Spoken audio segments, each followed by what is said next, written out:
Hey everyone, welcome to my living room. I thought it only appropriate to shoot this video from my living room because you're probably going to be viewing it from yours. Last week was the first time that we canceled church services due to the coronavirus. And so this will be the second week in which we choose to worship together from a distance, in which we share in the same scripture through a video posted to YouTube. And many of you responded so positively to that, just excited that we could still worship and focus together even though we weren't able to assemble. Others, while very grateful for that technology as we should be, were sad. You said, I really wish that we could have just been together. I missed being together, and maybe we just take things for granted until all of a sudden we don't have them anymore. But now we're in this situation where we're divided into houses and into living rooms. So today, in light of that, I wanted to give you a picture of hope. It's a picture taken namely from the book of Ezekiel, from those who long to be able to worship God in the temple. But for those who had been taken off into captivity, church services weren't just canceled, the temple was destroyed. They weren't isolated from each other, they were completely removed from their home. And so what are they supposed to do? What are they supposed to think? I think many of them have the same kind of feelings that we might have in this situation. I'm reminded of a psalm that was written in Psalm 137. It's actually one of the most disturbing songs. We're not going to get to that part. But here's what those who are temple singers say. It says, by the waters of Babylon, there we sat down and wept when we remembered Zion. On the willows there we hung our lyres, their instruments for worship. For there our captors required of us songs, and our tormentors mirth, saying, sing us one of the songs of Zion. How shall we sing the Lord's song in a foreign land? If I forget you, O Jerusalem, let my right hand forget his skill. Let my tongue stick to the roof of my mouth if I do not remember you, if I do not set Jerusalem above my highest joy. There from Babylon, the captives, they missed worship. They missed home. And they longed for God. It's some of those feelings that we might have now as we are watching these videos from our own living rooms. But this message from Ezekiel is about God on the move. And it really starts chronologically in Ezekiel chapters 9, 10, and 11. Actually, it doesn't start off with a very happy thought. What it begins with is God, and he's in his temple. But his temple has been filled with all kinds of other idols that the people are worshiping in the temple that is supposed to be for the worship of God. God isn't going to stick around to be one among other gods. And so when you first see him in chapter 10, verse 4, he's at the threshold, he's at the door, and he's ready to walk out. But the next time that you see him is in chapter 10, verse 19, and he's made his way all the way to the east gate. He's already on his way out. But then by chapter 11, verse 23, you see him at the mountain on the east side of the city, the mountain that we otherwise call the Mount of Olives. Now this is the sad picture. God left. And it's those who are in captivity then, who are left to wrestle with, God left, where is he? I feel so isolated and alone, and I just want to be able to be in his temple worshiping again. And if the picture ended there, it would be devastating. It would be one of the saddest pictures in the Bible. But that's what sets up the possibility for Ezekiel chapter 1. Ezekiel is among the exiles who have gone off into captivity. And Ezekiel begins his vision this way. He says, in the 13th year of the 4th month, on the 5th day of the month, as I was among the exiles by the Chebar Canal, that is in Susa. And he says, the heavens were opened and I saw visions of God.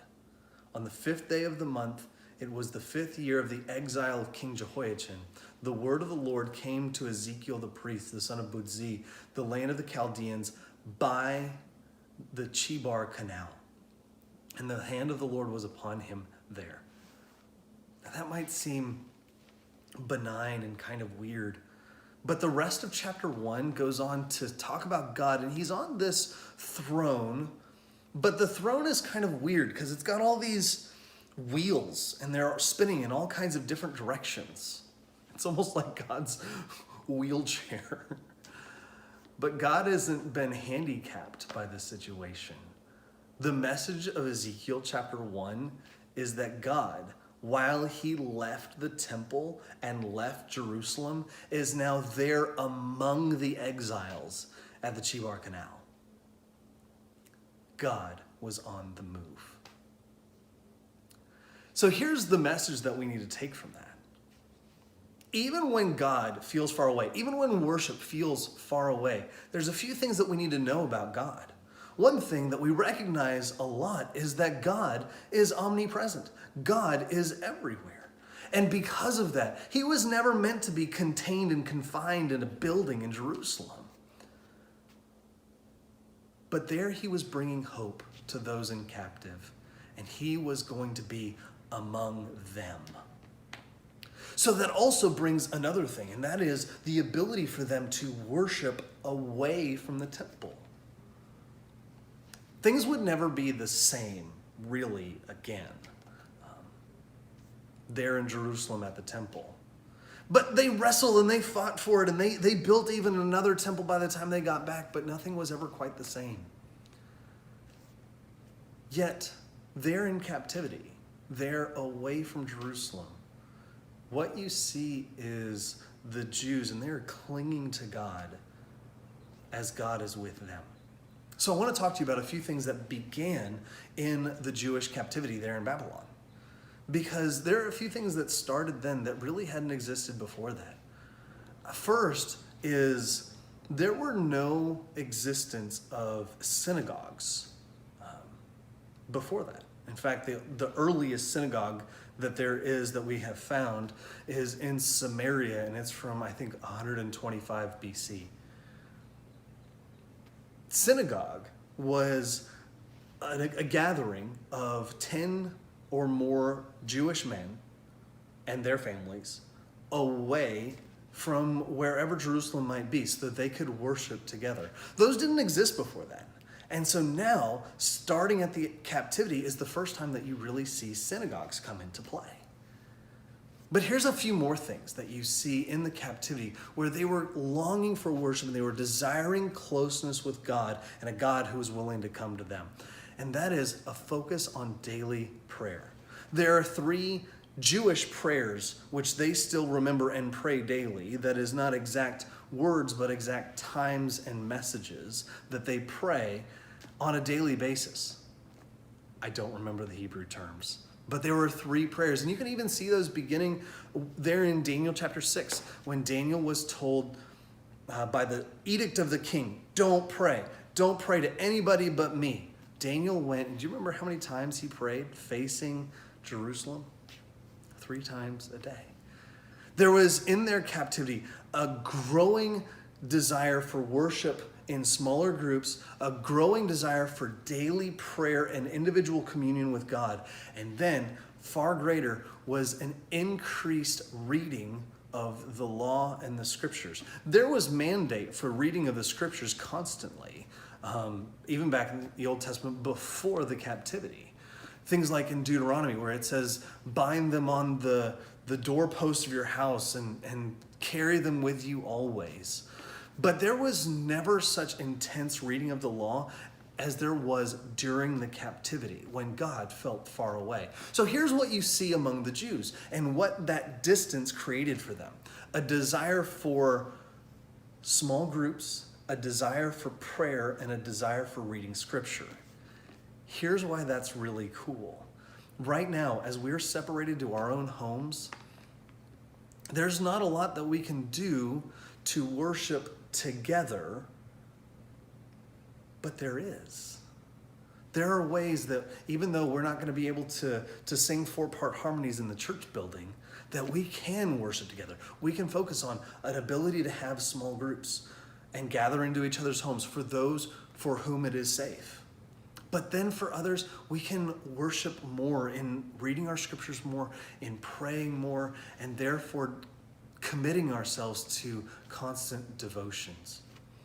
Now, I want to wrap up this portion of the message by talking about the fact that this presence of God, as it was leaving the temple and it was going off to find those in captivity, pales in comparison to the true picture of God on the move in the Bible.